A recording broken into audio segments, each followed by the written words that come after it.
northwest corner. Our moderator, among other things, besides being a well-known personality on stage and screen, owns a farm. And when I called him up and asked him if he'd be our moderator, he said, "Bart, it's a money-losing proposition."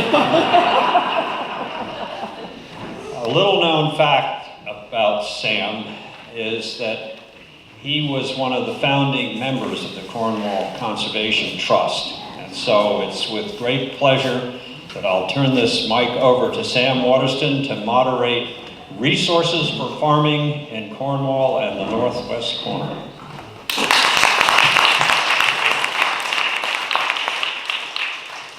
So thank you all for being here. That first panel was absolutely wonderful, wasn't it? If you want to know why people farm, you got your answer. So I'm a moderator, but really I have nothing to do here. I'm going to say, let's start at the left-hand side of the table and work our way down to the right.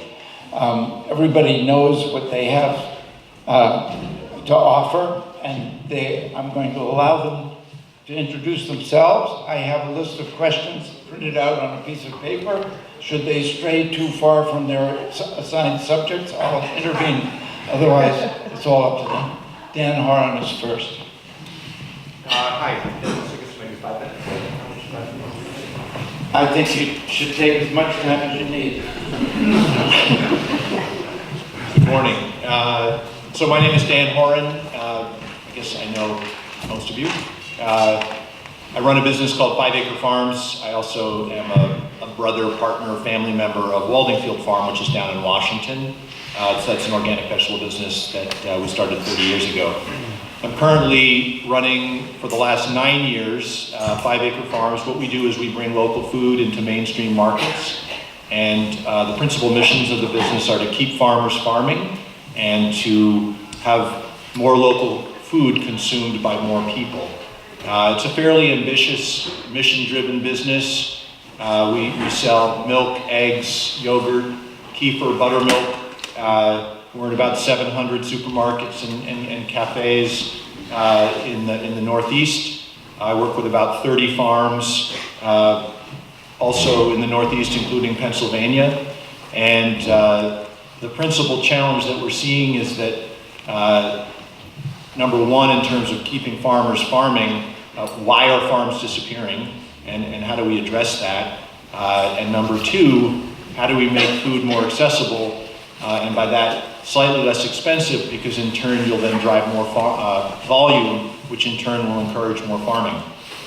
So fairly big topics that this business is trying to tackle. We have a small team. We're based in Brooklyn and started in New York, and that was actually my business school essay 25 years ago, which was the notion that regional food and focusing on a region's agricultural strengths had a real business case to be made. I started farming having not done that before. I was a history major. It was fairly, I'm not exactly sure what drew me to it. I think it was just working outside that I enjoyed. Chopping wood in the summer in Cornwall and being outside sounded good. I apprenticed with Gordon in the late 80s there. When I started, there was a guy here named Johnny Wells who liked to fix things and was willing to talk about engines to anyone that would listen. So I did that and just started farming. My brothers took time off from college and joined, and now 30 years later, they farm about 30 acres of organic vegetables down in Washington. But 5 Acre Farms, the real challenges right now in terms of finding markets is really in the logistics of connecting the small and mid-sized farm, which is one of our main efforts, to the mainstream markets. So, for example, having a consistent product. There was a question earlier about where can I find your local eggs on a shelf. There's a romantic image of food and farming, and then there's the practical everyday notion that people want to have their coffee be brown and they would like a fried egg in the morning. And if they can't buy it when they go to the shelf, they're just going to pick what's next to them and move on. And so in terms of being a reliable, steady supply, that's one of the first challenges that we focus on, which is execution. So the farmer has to be reliable, it has to look good. If it doesn't look good, people won't buy it. This is not a charity event. This is not, I know that this is supposed to be a good thing. That's not the way people buy food. That's a nice fundraising exercise, but that's not an everyday occurrence, nor is it something that people can afford if they're really counting their dollars, which are a large part of the population. So focusing on execution is one of the big challenges that we focus on. So that means everything like coming off of a farm in a consistent package. People need to know what they're looking at. It's got to be good. If it's not good, I'm not going to buy it. We all know the disappointment of buying something that doesn't taste good. We often don't do it again. We don't buy it again. So it's got to be good. It's got to meet our expectations. But then organizing the logistics into these stores is really, really important, because if you run a restaurant and you're expecting eggs to be there and the eggs are not there, at the end of the day, you don't really care what the problem was. You care that you don't have eggs for your customers. So a big challenge is the logistics, and we spend a lot of time thinking about that. In terms of the future of markets for locally grown food, I think they're incredibly good. I think they're challenging. A lot of it just has to do with the economics of that individual business. If you're going into farming as a lifestyle, we heard a couple people on the panel earlier that farming was really a lifestyle choice. Well, that's great, and so my recommendation would be to keep that business very, very, very small. The notion of losing an extra dollar for every additional head of cow, that doesn't make any sense. So if lifestyle is what the farmer's interested in, it's a wonderful lifestyle. We heard great stories about that. If making a living is what you're interested in doing, I think the most important thing is to connect with your customer and to capture as much of the dollar that you sell as possible. And there's always a question of scale. You heard up here on the panel, people found that they could make the most money if people came to their farm stand. So that's great. If you live in a town with 1,000 people, that's going to be hard.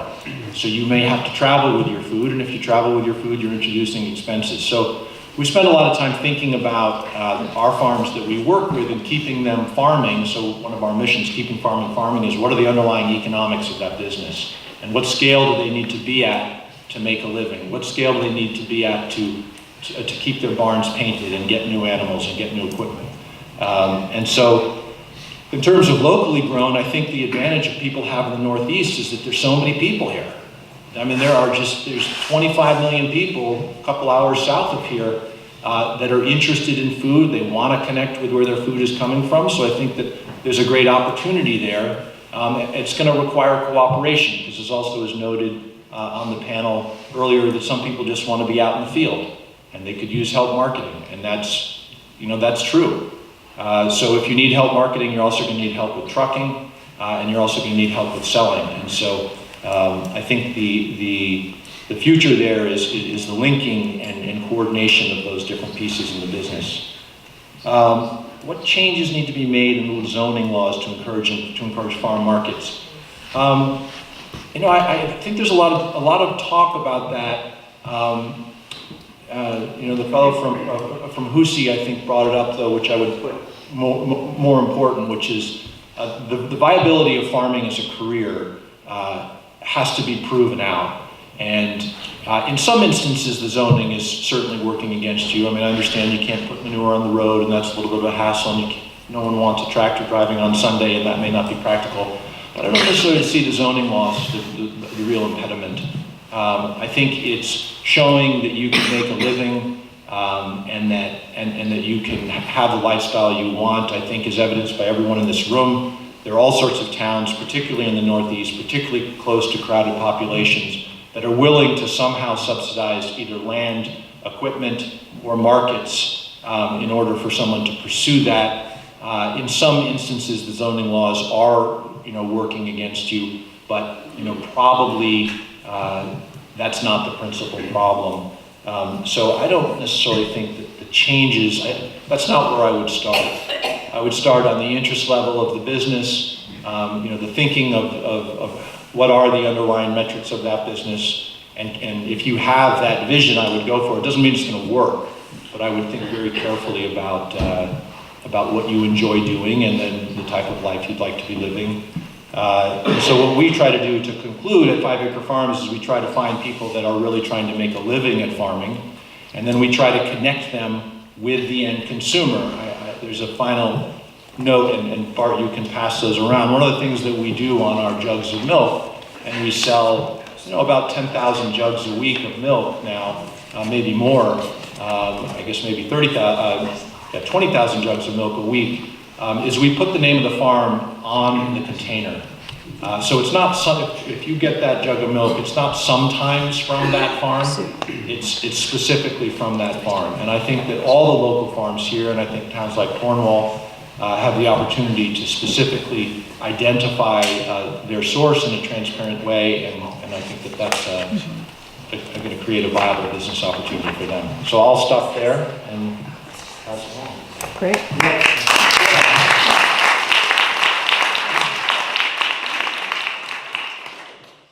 My name is Paul Elkanen. I'm the Director of Land Conservation for Weantenaug Heritage Land Trust. We are a 53-year-old conservation organization. We're based in Kent. We cover all of Litchfield County and a couple towns in northern Fairfield County. We currently have over 10,000 acres under conservation, split roughly evenly between land that we own and conservation easements.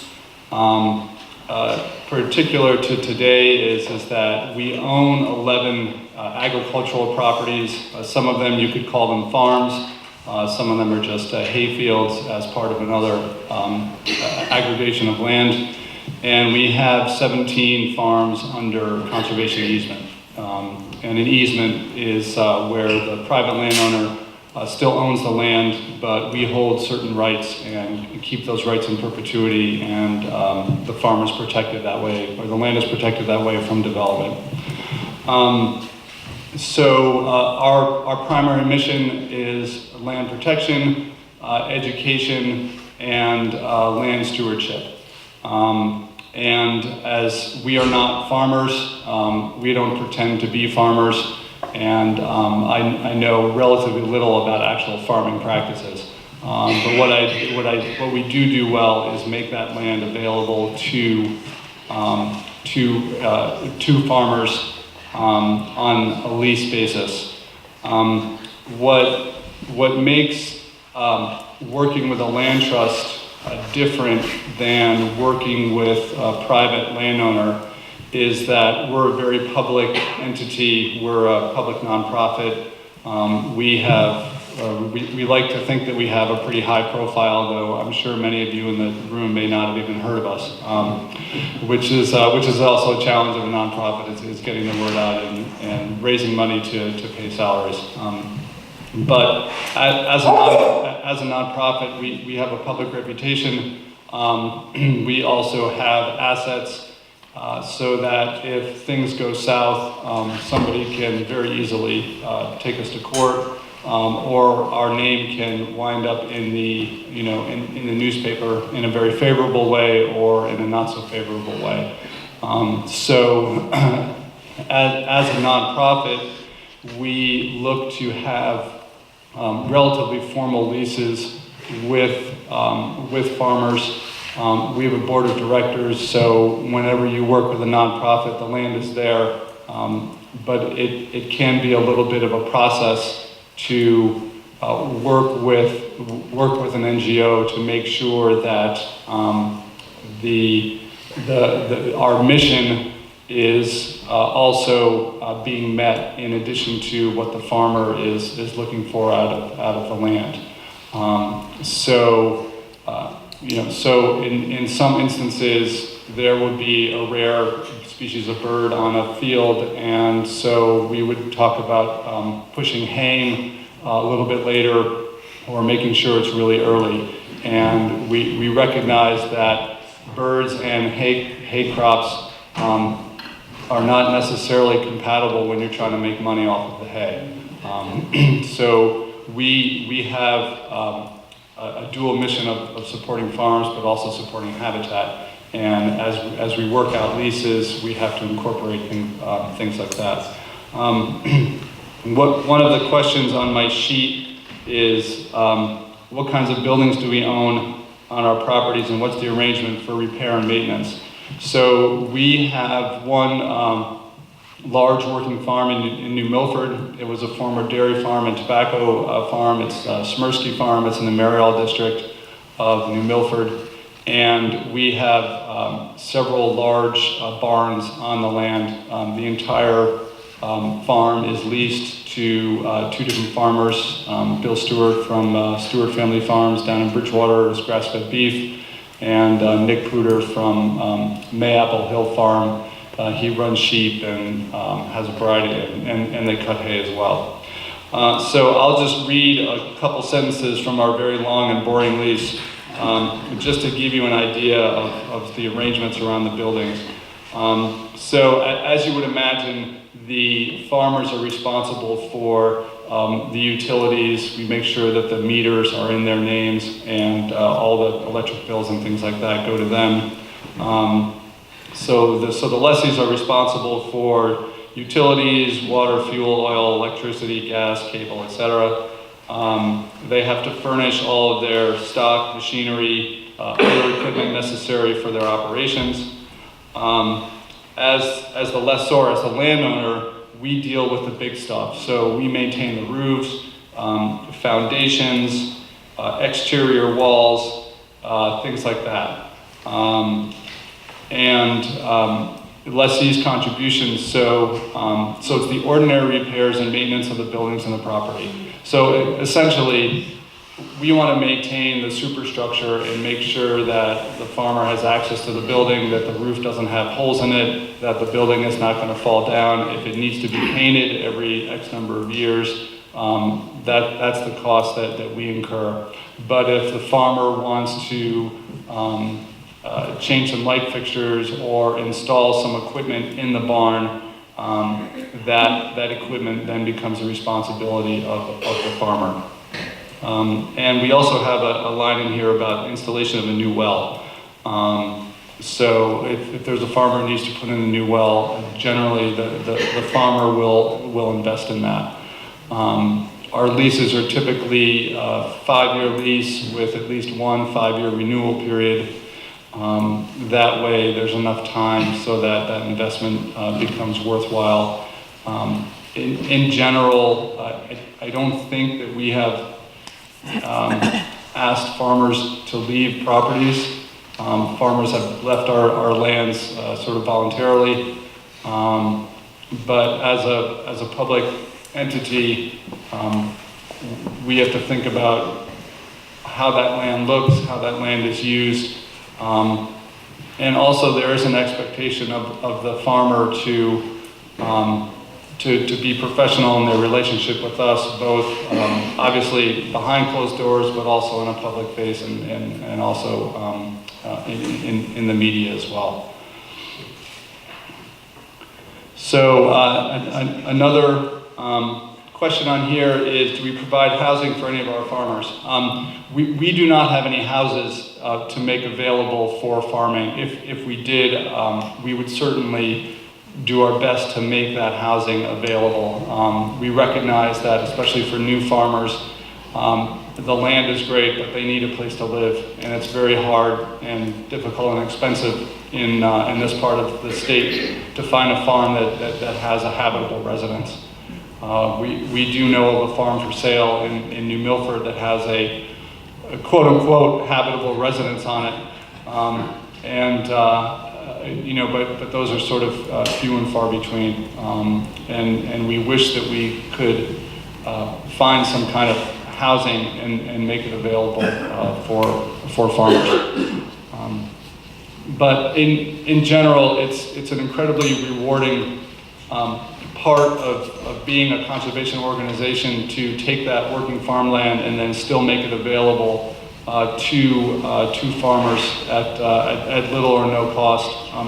Farming is hard enough to make a living as it is, and And so to the extent that we're able to keep that land in production, that's what we're trying to do. And one other quick thing, the other thing that we're doing is we're working with the State Department of Agriculture. The department is buying the development rights on farmland, and so we're working with farmers to enroll them in that program so that hopefully at the end of the bureaucratic process, they will get a check to protect their farmland, which many of them want to do, and then they can get paid for that, and that money can go back to retire debt or invest in farms or seed their retirement, or other avenues like that. And so I'll pass it off to Elizabeth Moore, who is one of the great champions of land conservation in Connecticut and has protected way more farms than we have. Thanks.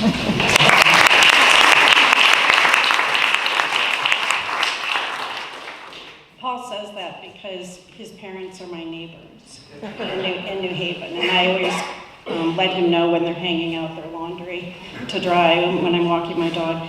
I'm Elizabeth Moore. I'm the Executive Director of Connecticut Farmland Trust. We are a statewide agricultural land trust. We focus exclusively on farmland.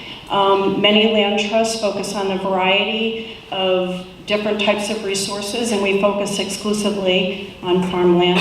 As I mentioned, we are statewide. We've protected 49 farms. We just protected our 49th on Thursday, which was very exciting. And we are located, as I mentioned, we're statewide, and we are located in the agricultural capital of Connecticut, Hartford.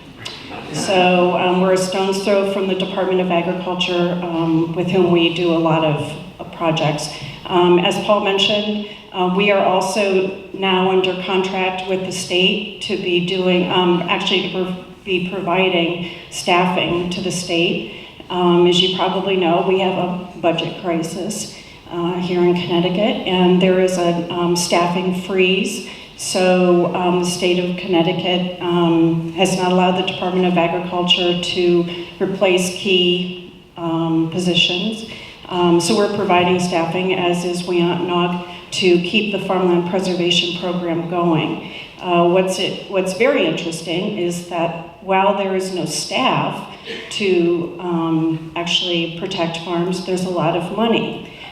Because in Connecticut, the way that we fund farmland preservation is through bonding, and it's not through the budget process. So there's a unique situation of having a lot of money to protect farms, but no staff to actually spend the money. So we have the lucky job of being able to help them spend their money. And right now we have about 20 projects that we're working on in collaboration with them. And just in terms of what we've protected, looking at Litchfield County, we've protected a farm in North Canaan, a sizable property. We've protected a number in Sharon, several with the Sharon Land Trust. We protected a farm in New Milford that's actually a collaboration with Wiantnog that was done in several phases. We've also protected 2 farms here in Cornwall, one with the Land Trust and the other one is Stonewall Dairy. Which we have been watching closely as Sarah and her husband are going to be taking over.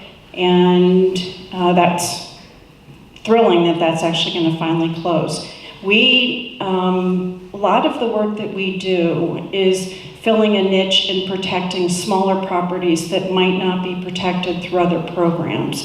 And that was one of the reasons that we were created, was specifically to fill that niche. Because as many of you know, majority of farms in Connecticut are under 49 acres. I believe it's something like 63%. I'm a real nerd that I actually know these figures. But 63% of Connecticut's farms are 49 acres or less, and there's not an entity. When we were created, there wasn't an entity to actually protect them. And that's one of the reasons we were created. So many of the farms that we have done on our own have been these smaller properties. And for example, the farm that we just protected on Thursday is a 43-acre property, and the gentleman who was interested in protecting it ultimately donated a conservation easement on the property, and he had spoken to other entities. He's up in the northeast corner in Woodstock, had not been able to find somebody to help him protect it. We also partner, and I mentioned in addition, we partner with the state, but we also partner with the federal government. One of the things I pride us on is that we're very good at spending other people's money rather than our own. We're very good at finding money under rocks.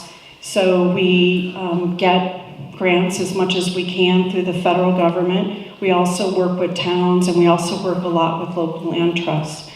So one of the questions that I was asked is where can beginning farmers and also farmers that are expanding their operations find additional land?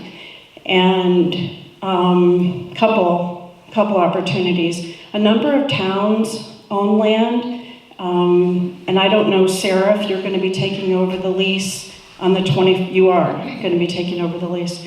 There's 25 acres across the road from Stonewall Dairy, for example, that's protected by the Connecticut Department of Agriculture and is owned by the town. And Chris Hopkins had been leasing that, and now Sarah will be taking over that lease. A number of towns do own land. There's also land trust owned land, Nog, as Paul mentioned. Cornwall Land Trust also owns land that can be leased. But there's also a new resource, well, I should say it's a revamped resource.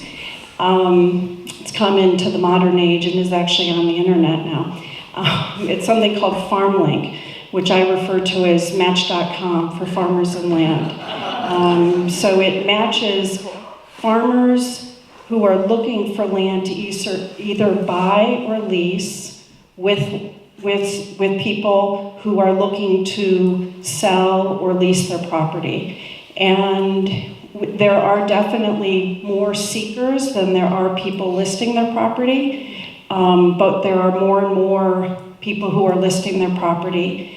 There are, to be honest with you, not as many protected properties that come onto FarmLink.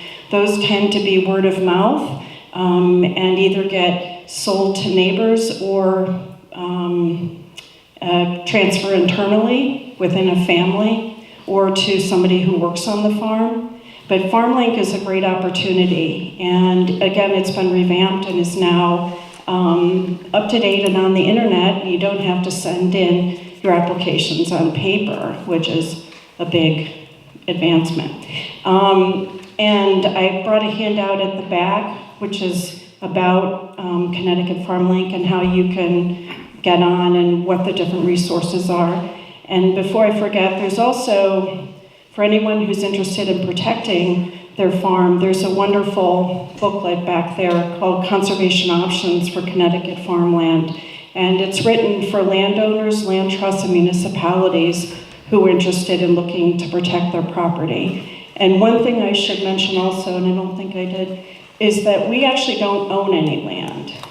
We just hold conservation easements, so we're different from Nog. We do not, to be honest with you, have the staff capacity or the knowledge to actually own farmland, which is what we decided. We do have the ability under our mission to own farmland, but I hope in my tenure that we never do, just because it's such a big undertaking. The other thing I was asked is, how is agritourism allowed under our conservation easements? And it most definitely is. And this is something that is different from the Department of Agriculture conservation easements because they do not allow agritourism. And what do I mean by agritourism? It can be a whole host of different things. And I was thinking about, different options of things that you can do while I was driving up here from New Haven. Pick your own operations are very, very successful and a great source of income for farms. Hay rides, farm tours and open houses, barn dances, bed and breakfast, corn mazes. There's somebody out in the Northeast Connecticut that actually has a lavender labyrinth, turkey shoots, farm-to-table dinners, apple, pumpkin, and wine festivals, demonstrations and workshops, dog trials. We actually have that on a property that we've protected.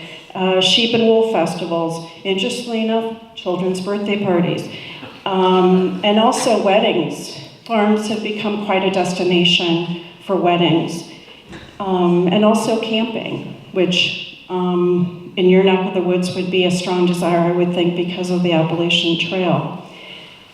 So why do we allow agritourism? Because we see it as an opportunity to promote agriculture, and we also see it as an opportunity for farmers to bring in supplemental income.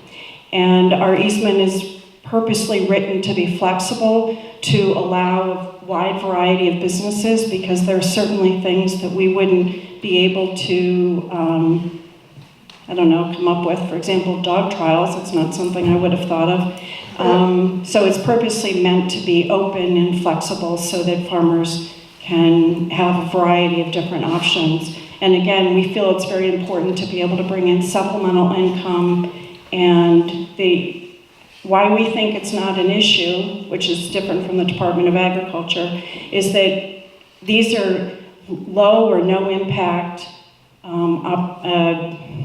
activities that do not impact the farm or the soils. The big issue that the Department of Agriculture has with agritourism is parking.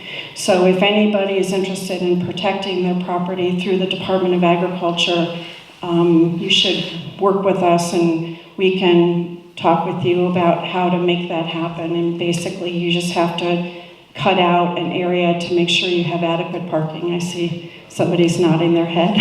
You've probably gone through this process to make sure that you have adequate parking. So there you have it.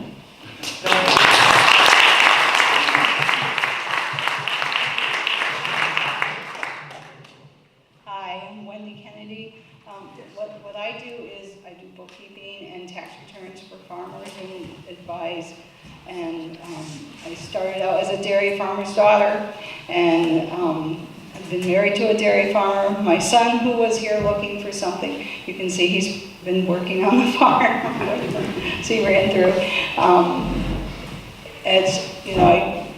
We also have some dairy heifers, and I realized too that there's lots of forms. There's an amazing amount of forms, and it's just getting worse every year, things you have to fill out. And I was kind of good at that, so I've just kind of evolved into doing what I do. Farms, financially, it's a big thing.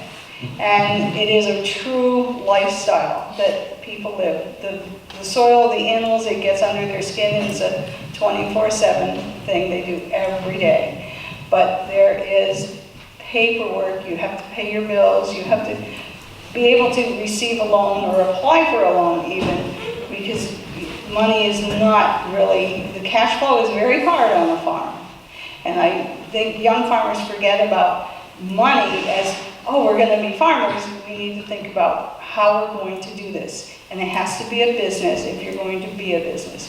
You have to have a business plan. You need to do a balance sheet. You need to figure out what a profit and loss is. And you have to somehow, like Debbie said, get in there and make time to do those things. And some things are easier, it's online, but if you're not savvy, you have to take the time and go online and do many of the things that you need to do. Have a sales tax certificate, get permits to sell your milk, or permits to have a dairy in the cooler if you're going to sell it. There's all sorts of permits that you need to apply for throughout this state. Soil and conservation, more paperwork, unfortunately, but you know, it's all for reasons that it's there, and that certainly is a challenge for farmers. Finding financing is a challenge for farmers. There is, USDA has certain loans, and the state of Connecticut has grants that they can try and go for. The Farm Credit also has grants and does loan money. And there are other grants, of course, that you can try and work out federally, but that's mostly through USDA and Farmers Home. At the banks, your local banks also is another place to find financing, but as a farmer, especially a startup farmer, you don't have much equity in banks. It's hard. It's very hard for a young farmer to start. And there isn't a lot of dollars, and banks know that. So they really want to lend to someone, if they're going to lend money, that has some equity. And I don't know it's not good. But there are resources, and there's a bunch of resources right here. UConn has resources. The grants through Farm Credit, through the state of Connecticut, there are startup farmer grants. There seems to be coming along the pike more things for startup farmers, because they're seeing that, we have farms, but the children are not so interested into the farming because the dollars are not there. Farming is a 24/7 thing, and it's hard work. And they've watched their parents toil and try and make a dollar and make ends meet. And sometimes it's really, really hard. And it depends so much on the weather. As they said before, the weather is not good this year. And there's many farms in our area with their crops standing in the field that they just can't touch them. And their equipment is probably standing in the field because it's stuck there, unfortunately. So, I don't know too much else to say, so thank you. Good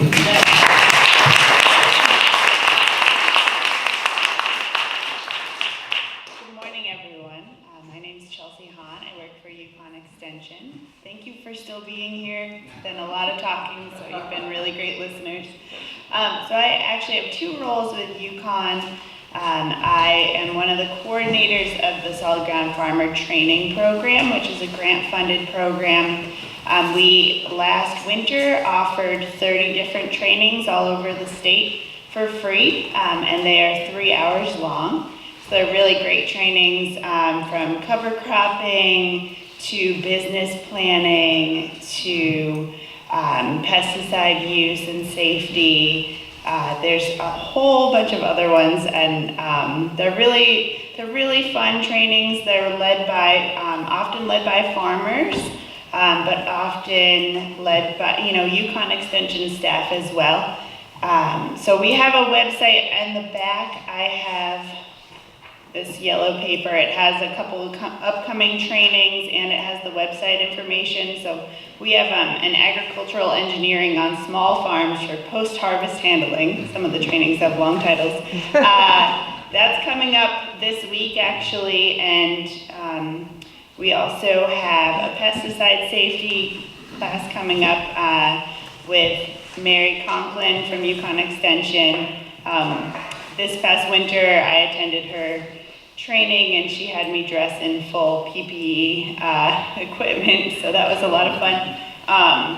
I have the privilege of sitting through all the trainings, and I feel like I could run a farm now. So they're really great, very detailed, extensive trainings on things like marketing as well. So we have a whole list of things for new and beginning farmers.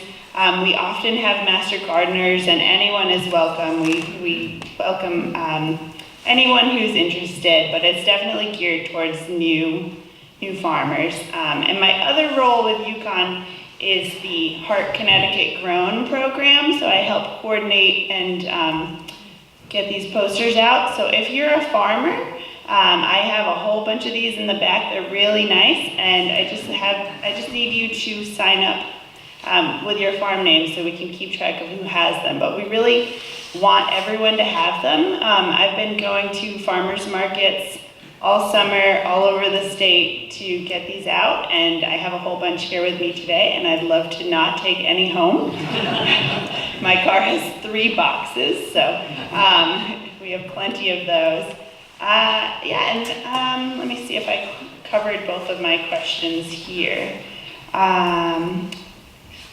So we do help farmers with business plans. We've also had one-on-one financial training available, really extensive look at QuickBooks and things like that to really plan how to run the business of farming. You can do a great job growing crops, growing animals, but if you don't have a good business plan, they might not get to anyone. Good marketing and good business plan. So that's sort of about it with the Connecticut Solid Ground Farmer Training and the Heart Connecticut Grown program. So back there where that poster is, that's where you can get them. I will be over there, and I would love to give them out to you. So thanks so much.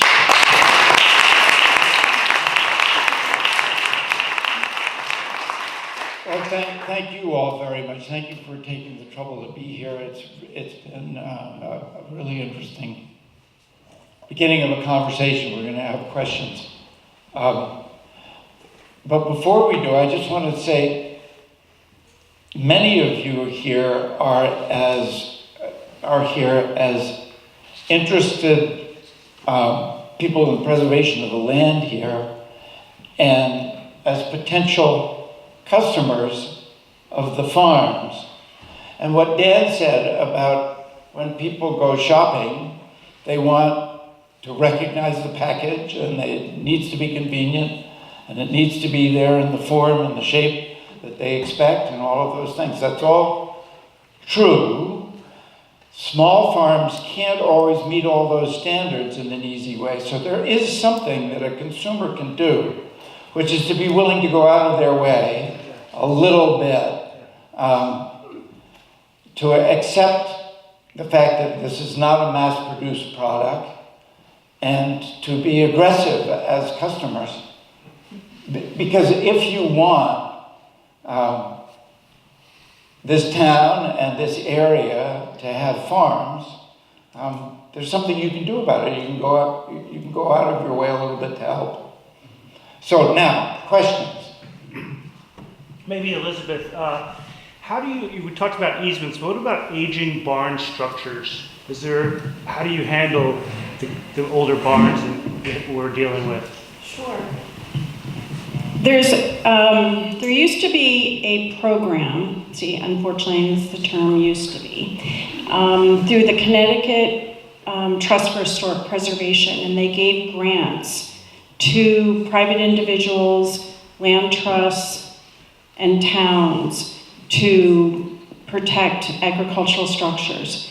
Unfortunately, that program is funded through something called Community Investment Act, and anybody who has remortgaged their property or purchased property, you've paid a recording fee. That money goes towards the Department of Agriculture preservation program, the Department of Energy and Environmental Protection or open space grant programs, affordable housing, as well as historic preservation. And unfortunately, the Community Investment Act has been raided to prop up the budget.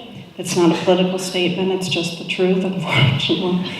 And that program is no longer in existence.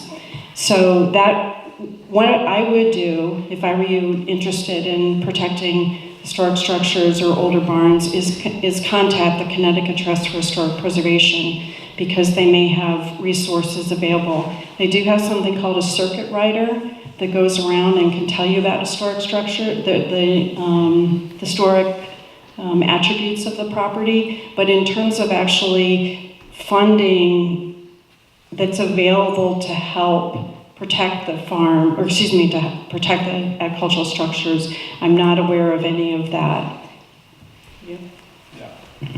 The advantage of being a nonprofit landowner is that we can get grants, and the 1772 Foundation is running money through Connecticut Trust for Historic Preservation for investments in historic barns, but I believe that money is only available to nonprofits that own historic structures, and unfortunately not private landowners. So one of the barns that we own is a mid-1800s barn in New Milford, and so every year we apply to 1772 to get money to do something to the barn, and we have to match that pretty much in cash. So if we have a $10,000 grant, we have to match that $10,000 in cash. Somebody has offered us a historic barn in Washington, and it's a real struggle for us to decide whether we want to take it, because if we take the barn, we have to maintain it. And it's $50,000 for the roof, and it's $50,000 for the foundation, and we have to paint it, and so it's a real cost-benefit analysis that we have to run, which may or may not prove out in the end to be worth it, regardless of the structure. So, unfortunately, I don't know if there's money available for private landowners to invest in their barns, however important and historic they are. But I agree with Elizabeth. Call the Connecticut Trust for Historic Preservation. I think they're in New Milford, in New Haven. Elizabeth mentioned agritourism. Yep. And I'm not sure how many people here realize it, but the Cornwall Planning and Zoning Commission is revising the agricultural zoning requirements for the town at the moment. There's been one public hearing. There's going to be another one in due course, I'm sure.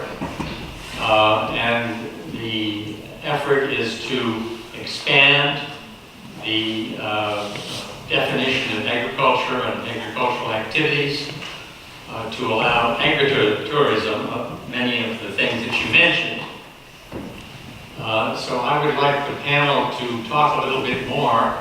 I think we know what the pros are, that is to say, it gives farmers more latitude to do very different kinds of things that are farming related, but not actual farming. I mean, farm weddings are not farming. But there also have to be some downsides to this. And I wonder if the panel has any views about that, because we are, as a town, in the process of rewriting these regulations. Sure, I'd be happy to start. I think one of the issues, or two of the issues that I can think of is soil erosion from having to deal with parking, depending on how big that agritourism event might be, how often it happens. I know I mentioned that we protected a property that has these dog trials as well as a sheep and wool festival.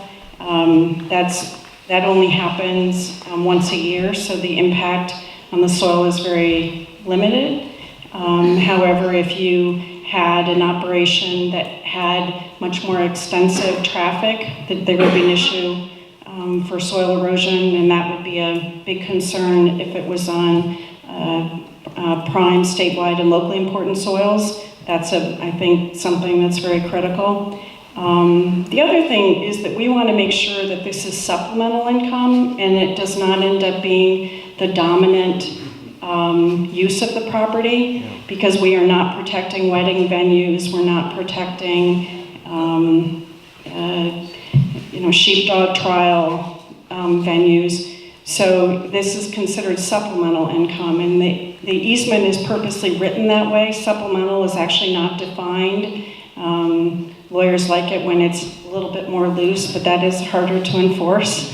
But it's important that it is supplemental income and it does not become the dominant use. And as I mentioned, the Department of Agriculture has taken an approach of limiting, not even limiting, what am I saying? Not allowing any agritourism, and they have a very strict definition of agriculture straight out of the statute that does not include agritourism, and they don't have any intention of changing it. But those are two that I can think of.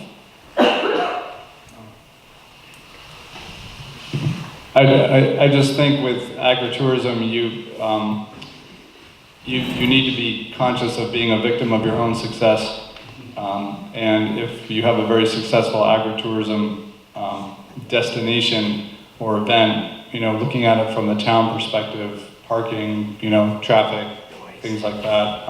We have a very popular event annually down in New Milford, and it's become so popular that if we don't find more parking for this one-day event, we've maxed out the number of people that we can accommodate.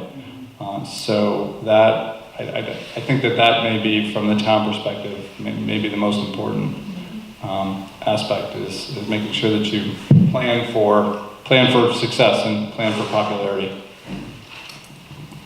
Dan, do you have any ideas about that?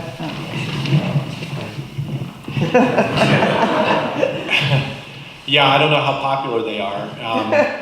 I actually think that, you know, containing any entrepreneurial activity in a town that's desperate for some sort of economic engine, that the cafe downtown just closed, is a bad idea. I mean, if you want farming to stay here, I wouldn't look back at what it looked like, I would look forward. And that has nothing to do with land preservation. I mean, my family has a big property that we want to preserve, but I hear two competing interests here, and I didn't mention this, but one of the big challenges that I see in my universe is the lack of collaboration, and how interests, in my particular case, it's farming, processor, distributor, retailer, they're not aligned. And so the people that have borne the biggest brunt are the farmers. There are no more farmers. When we started farming in Washington, there were 7 dairy farms. There's 0 today. I mean, this is not hyperbole. So that's one. So I think that encouraging entrepreneurial activity, I remember a few years ago, there was a fight up on Cream Hill about whether there should be the composting facility. And there was traffic, and I mean, there's no business here. Do we want jobs? Do we want people to be interested in farming? We have to look forward, not into some romantic image. All those businesses closed. And so that may not be what people want to hear, but entrepreneurial activity, we're not going to be able to recognize it. I agree we need to contain it, but I think we need to be finding synergies, and the land is here, people are willing to give it, that's incredible. And I would keep a very open mind as to what it looks like. Yeah. That's just. You're here. You're here. I would just second that. I would just second that by saying that Cornwall's great asset is its land. And if people come and visit the land, then the odds get better that the land will be preserved. So there's an obvious interest for the people who are interested in the preservation of the town to welcome people to visit. Because then they don't build a house and they don't tear up the land, they just visit. Right. Just a quick comment on the agritourism question. Yes, there are some environmental impacts of having many cars come to your farm, but I think that it's a really great opportunity for farmers to get new people out to their farm and find people that fall in love with their farm. And I think it's a really great opportunity to get young people interested in farming and farm businesses. From the Solid Ground Farmer Training perspective, on February 2nd at our farm in Bloomfield, we're going to have an agricultural resource fair. So February 2nd, and that we're going to have some farmers come and talk about agritourism successes and challenges that they've experienced in Connecticut. So it's a great opportunity to think a little bit further as options for agritourism. So, yeah. How are we in time? We're good. We can take a couple more questions. Yes. Punxsutawney Phil gonna be there? That's not my day. Yeah, I know. He'll definitely be there. My question is, or I guess it leads into a lot of things that everybody's saying again. And I always think about what grows well here. Grass, we have good water, and to market that grass somehow, either agritourism, but through a product. And a lot of people are growing beef because that's what people will eat. But sheep and goats and other animals that pasture well, not so much. But it's really a question for Dan. Have you ever looked into ethnic markets in Connecticut, city, Boston, New York, and also corporate markets to expand markets for those kind of products? I'd say right off the bat, something that our business, and we're a C Corp, so I mean, we have a mission that people like, but we're trying to make money. We started an egg farm up in New York State. He had been in the layer business, and then he was going to close, and he bought a small flock. You know, when people ask me about egg farming, I tell them I wouldn't think smaller than 1,000 birds, maybe 1,500 birds, and I think 2,500 you can make a living. And that's now in its 5th year. I think goats, goats are tricky because not everyone likes goats. Goats don't like everyone else, but there's a real market for goat's milk. I think, you know, I was happy to hear Billy say that the Plymouth processing plant is up, because I think processing is a big problem for farmers, particularly in the meat business.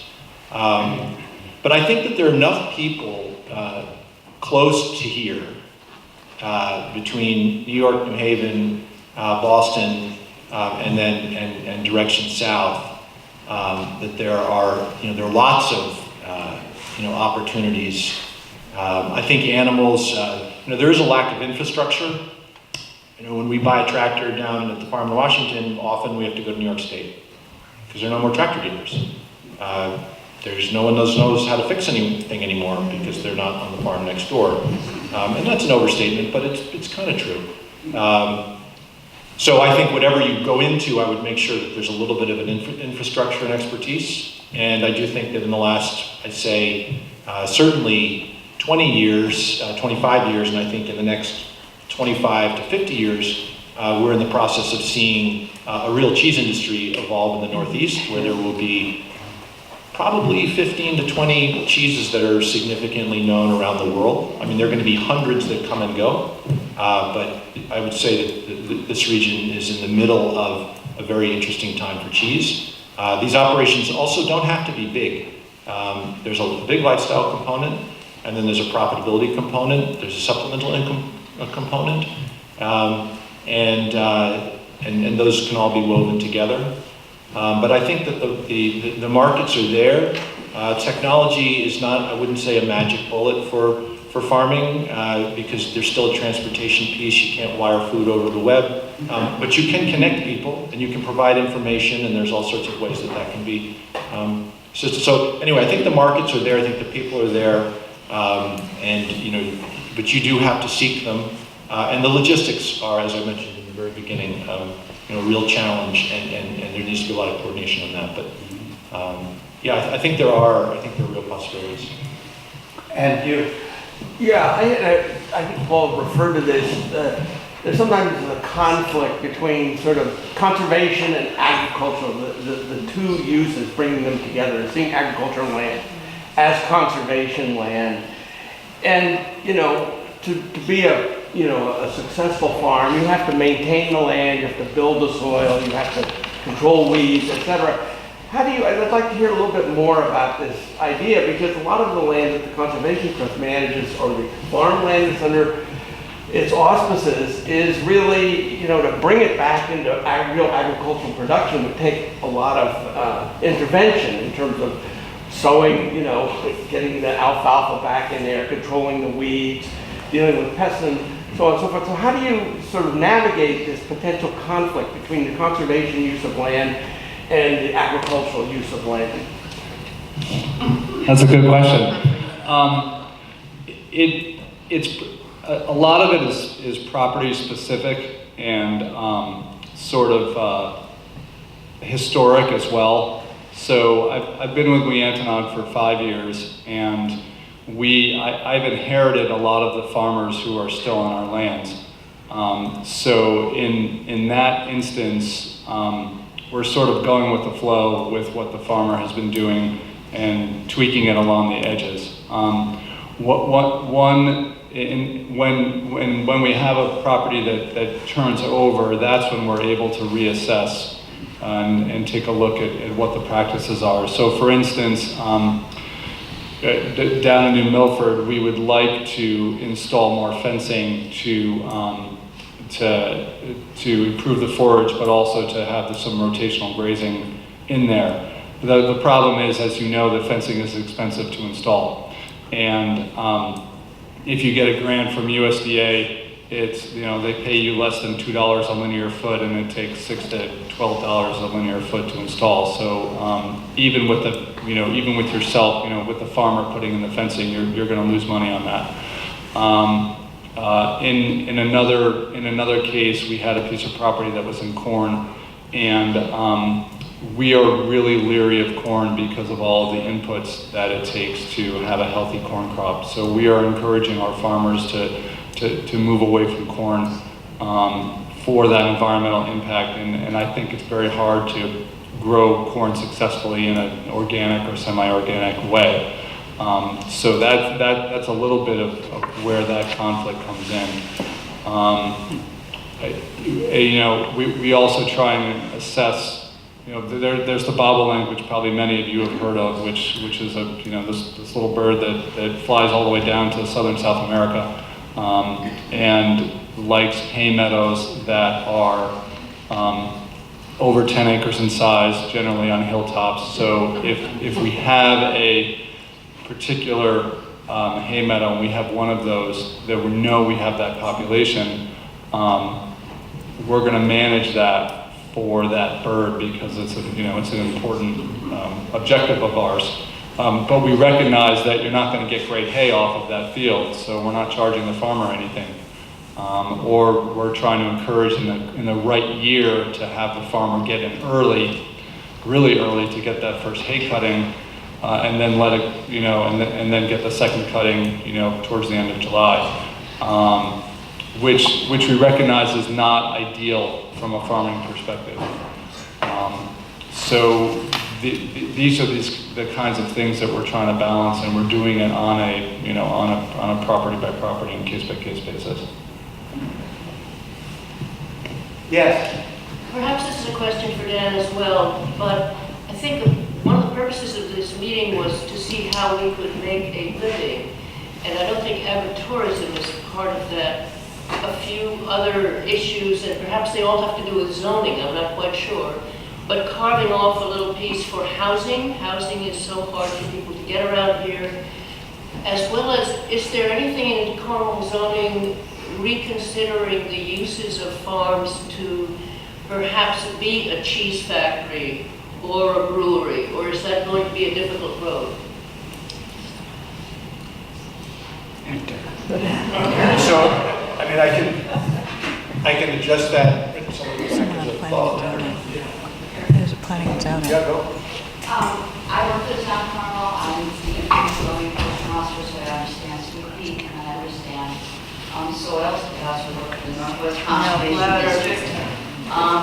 Some of the questions that you're raising are being addressed by the planning and zoning commission. In terms of the agricultural regulations, I don't talk loud enough, Sam? I'm sorry. I'm usually not accused of being soft-spoken. But the current agricultural regulations that are being addressed, the Planning and Zoning Commission is also looking at the town plan of conservation development. Housing is definitely an issue. It's being addressed in terms of workforce housing, which is very important for farming. There are some operations, for instance, Winvian and Morris, which is agriculture, has housing for some of its workers. But yes, it's a big wedding event venue as well. But these are some of the troubling things to try and bring a balance between protection of farms and the protection of the neighborhood. And I think Hector has been bringing this to the Planning and Zoning Commission as well. And I know that you have spoken at the COG. Am I correct, from Leantonac? Right, and when the Department of Ag purchases the development rights on your farm, there either has to be a house that is in that easement area, or there has to be a location on the property that's defined so that a house could be put there.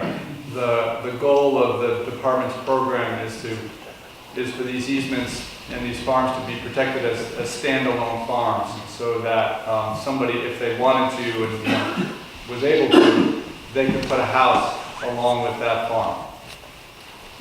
And you, a lot of the conservation easements the Department of Agriculture. It is based, it's a soils-based easement.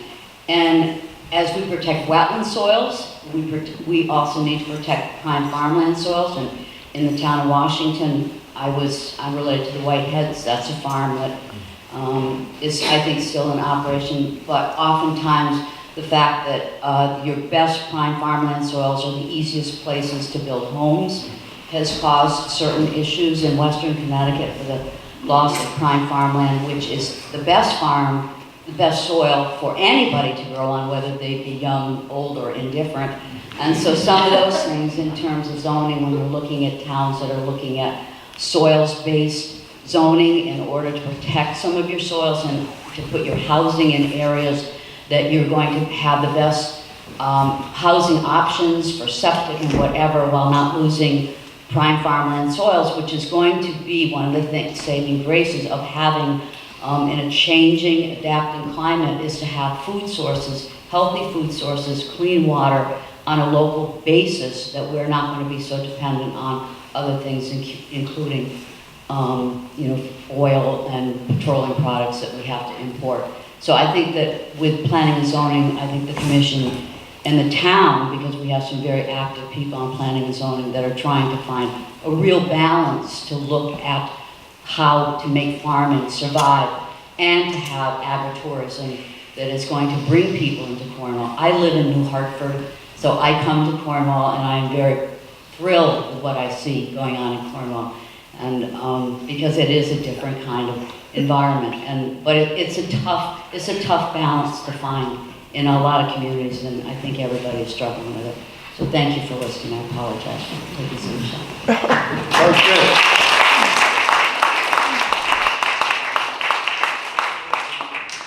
Well, once again, I really appreciate everyone coming to this event. I think we're blessed with two important resources in Cornwall, in addition to our beautiful land. One is enthusiastic, creative, young, and old farmers. And the second is brains. This is a very smart town, and I know that if we work the problem, we'll come up with some great solutions. And so let's keep working the issues and come up with some really unique solutions so that that agricultural school that we had in the 1800s will be coming back in the 2000s. So thank you all for coming. Thank you, Sam.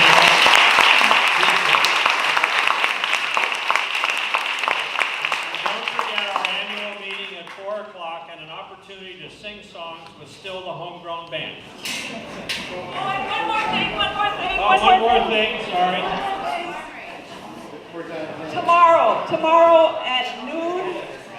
Tomorrow at noon is Stonewall's Dairy passing the torch. Chris will be passing the torch on to Sarah and Jeff. Please come, bring potluck. It's going to be pretty informal, but you'll meet them. It's important. Support those young farmers right now. So farm on.